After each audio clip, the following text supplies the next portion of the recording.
I made the statement this week that New Zealand might have gone as far as they can under Michael Maguire as a coach.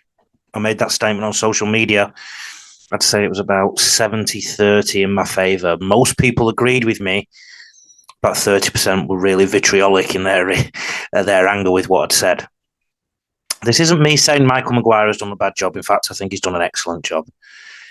Who can forget where they were in the 2017 World Cup, going out in the quarterfinals, I think it was, to Fiji. But I do think New Zealand and Kiwis in general have a fine balance and need to be coached to play on their instincts quite a lot. And I think they need to take some risks. When I think back to the best New Zealand Warriors sides, both in 20s and in first grade, they have had some flair about them. I think the days are gone where you just want the Kiwis to bash over the opposition. I think that's too much of a simplistic way of looking at the amazing talent that the Kiwis have. I think New Zealand were too readable in attack in the semi-final against New Zealand. Yes, they did some offloads, but who's to say that was part of the game plan? It might have just been players doing that. You know, players do sometimes do their own thing, don't you? The other thing is the team clearly in the middle weren't fit enough. Either that or they were left on the field for too long, which again goes back to the coach. Some people said, well, it's not the job of the coach to get them fit. Well, no, it isn't. It's his job to keep them fit. And if you think about it, if some players finish playing in September and they've not done the appropriate work, or conversely, they've done too much work, then that can spell real trouble when the crunch moments came in. That was one of the toughest test matches you'll ever see. And it was brilliant, and it was a high standard, and it was nip and tuck for most of it. But in my build-up preview to the semi-final, I talked about how Australia's compressed defence needed disruptive attack to get them on the back foot. I felt the Kiwis needed to shift earlier in sets and then try and go forward on the back of that just to move the defence around. Instead, they were quite readable, and I'm going to show you some clips to prove it. And also the fitness issue. New Zealand are coming out from their own exit. Now, granted, when you are coming out from your own 20, you probably need to keep it quite simple. I understand that. So give me a moment here. This set, really, I don't mind if this goes up the guts kind of thing or down a scrum line or whatever it may be. The simpler this is as a set is probably better for New Zealand. Now, no major qualms with that. But as you see things unfold, you'll see where I'm coming from.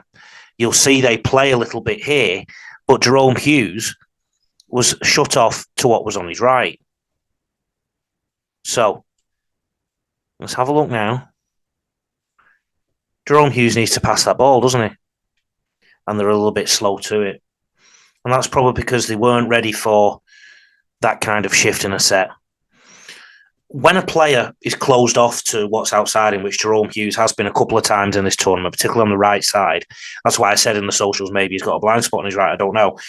It suggests to me that in training they've not been doing a lot of off-the-cuff stuff or playing games to get that peripheral vision in tune.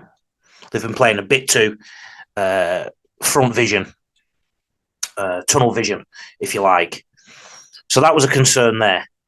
Now, as the game goes on, and I've taken some clips from sort of like the middle of the first half, you'd expect the Kiwis to be a little bit more expansive, or at least I would be anyway. And unfortunately, they are quite readable. They don't shift the ball early. They basically go up the guts. And when it is time for them to move the ball, it's too readable. Yes, they've shifted it a little bit there, but honestly, that's easy for Australia to deal with, isn't it? And we're deep into the set now.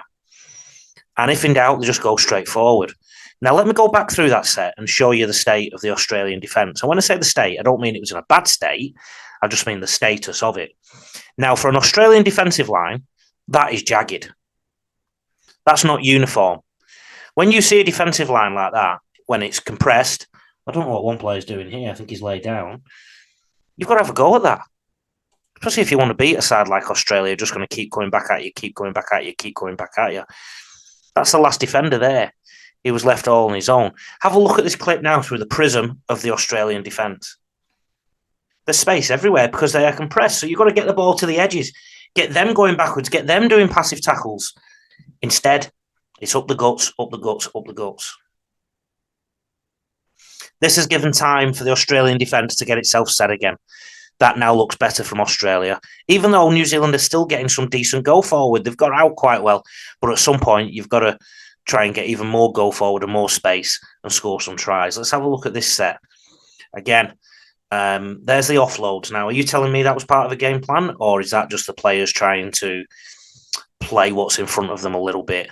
Look how jammed in that Australian defence is there. Already, though, and we'll talk about the fitness issue, we've got some Kiwi players who are struggling to get back behind the ball. So why is this? And we've got to look at this as an issue. So much of their team isn't back. Have a look at the Australian defence again. Compressed.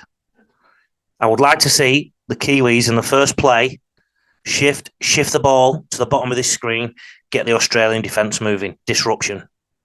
Instead, straight up the guts. And what this does is it gives the Australian defence time to reset itself.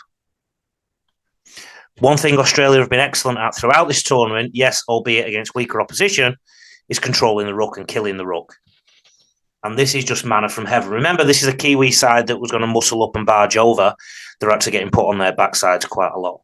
And I think you'll find that quite often the Kiwis, their instinct is to play a little bit of football, because when they do, they look really good. They tried a little bit there. Now they're trying it on the back of 3 plays. Look at that. They needed to do more of it. Can you imagine this being the second shift in the set? The damage it would do. So for all those who were arguing with me on socials, I wanted to see them move the ball in the first half of the set and the second half of the set, not just the first. And play the game in phases, play an expansive phase and then play a more simple phase. Keep Australia guessing. Instead, there's quite often where they go up the guts or play 3, go forward. Even there, they're turning the ball back inside. Let's have a look at the decision to turn the ball back inside. Look how jammed in over there the Australian defence is. My eyes aren't great without my glasses, but I think I can see 1, 2, 3, 4, 5, 6, 7 Australian players there. That means there's only 6 somewhere else. 1, 2, 3, 4, 5, and I assume there might be one that we've not found or off screen somewhere. This does look like Josh Adokar, though. So really, a more continuous effort to push the ball wide, I think, would have had Australia chasing them in defence. Instead, they turn the ball back inside. And this is just putty in the hand of of Australia. They're doing it again now. It's obviously some kind of strategy to turn the ball back inside. I understand that. And maybe it's just a phase of the game. Maybe they are doing phases of the game. But I don't think this causes Australia a massive amount of trouble. I really don't. Look how well back the Australian defensive line was. They get back up in the face again, even though they didn't particularly kill that ruck. New Zealand probably do move the ball now. If you're to look at that, the ball should probably go right to the edges, although even looking at the shape, I would like to see the wing a bit further out and going straighter onto the ball. Even now, they're in a 3v2 situation with the right lines of run, the right angles. Australia are going to be in some trouble. And this is why I wanted New Zealand to shift the ball rather than constantly go up the guts. Shift the ball and then go up the guts. Get the Aussies going backwards. And they butcher it. And again, this adds to the thought that I don't think they were playing a lot of instinctive stuff in training to sharpen those instincts. I don't think now that Madge can take this team any further. I really don't. I don't mind Madge at all as a coach. I think he got a really harsh time at West Tigers. He is a premiership winner. I just think he's had 5 years now.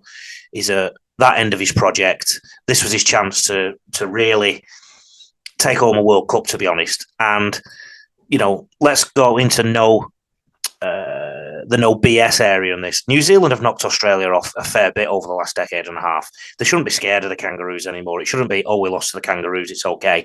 New Zealand, you should be expecting more, and you should have expected more out of this group. And I think possibly they've had the shackles on them a little bit too much. We're in the second half now, and again, the ball is being trucked up a fair bit, but I think the second half clips are more interesting for the way the New Zealand players looked a bit out of condition, or they'd been left on the field for too long.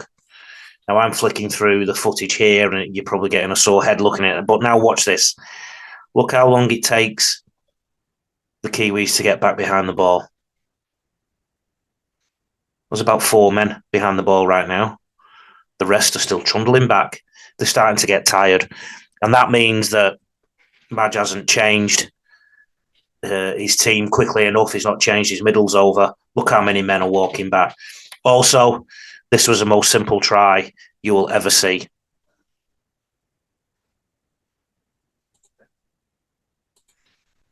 At the very least, Madge got his interchange wrong there. It was clear that the hooker, the cheese, was really struggling with his head.